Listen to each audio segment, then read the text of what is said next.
Note of dissent মানেই কোনো বিষয় পুরোপুরি অস্বীকার করা নয়, বরং এটি রাজনৈতিক দলগুলোর মতকে আরও স্পষ্ট করেছে বলে মন্তব্য করেছেন জাতীয় ঐক্যমত্য কমিশনের সদস্যরা। তবে রাষ্ট্রকাঠামো সংস্কারে জুলাই সনদের ৮০টিরও বেশি বিষয়ে দলগুলো একমত হলেও অনেক বিষয় বাস্তবায়ন প্রক্রিয়া নিয়ে তাদের মধ্যে রয়েছে মতভেদ।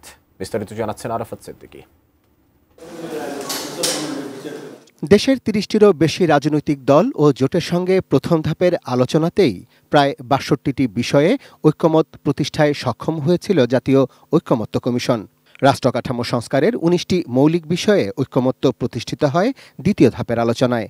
দেশের ইতিহাসে যেখানে রাজনৈতিক দলগুলোর একসঙ্গে বসাই বিরল ঘটনা, সেখানে শতাধিক প্রস্তাবে ঐক্যমত্যে পৌঁছনোই কমিশনের বড় সাফল্য বলে মনে করছেন প্রধান উপদেষ্টার এই বিশেষ সহকারী। স্বাস্থ্যকর অল টাইম ফ্যামিলি কেক, সব সময় অল টাইম হেলদি লাইফ।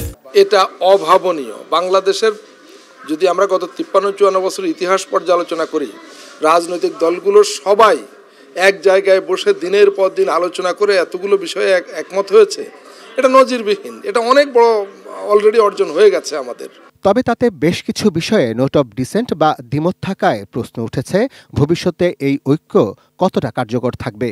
ধরেন কোনো একটা প্রস্তাবের ১২টা পয়েন্ট আছে, ১২টা পয়েন্টের মধ্যে কোনো একটা দল একটা বা দুইটা কিংবা সর্বোচ্চ ৩টা পয়েন্টে তারা বলেছে যে এটার ব্যাপারে আমাদের ভিন্নমত আছে।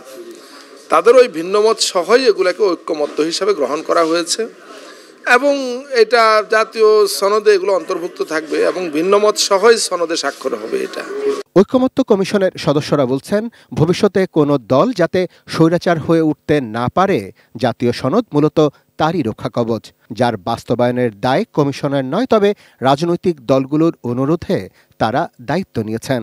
রাজনৈতিক দলগুলো যদি এগুলো মানে এবং তারা যদি এগুলোর প্রতি শ্রদ্ধাশীল হয়, তাহলে কিন্তু এগুলো কার্যকারিতা প্রদর্শন করবে এবং তারা অন্যায় অপকর্ম থেকে দূরে থাকবে এবং শেখ হাসিনার মতো দানবে পরিণত হওয়ার থেকে তাদেরকে বিরত রাখবে।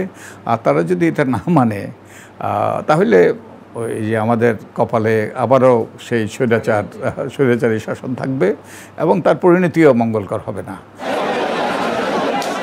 একটি গণ অভ্যুত্থানের প্রেক্ষাপটে এবং জাতীয় নির্বাচনের আগেই রাজনৈতিক দলগুলোর মধ্যে যে ঐক্য গড়ে উঠেছে, সেটাই এখন গণতান্ত্রিক ভবিষ্যতের পাথেয় হয়ে উঠতে পারে বলে প্রত্যাশা রাজনৈতিক বিশ্লেষকদের।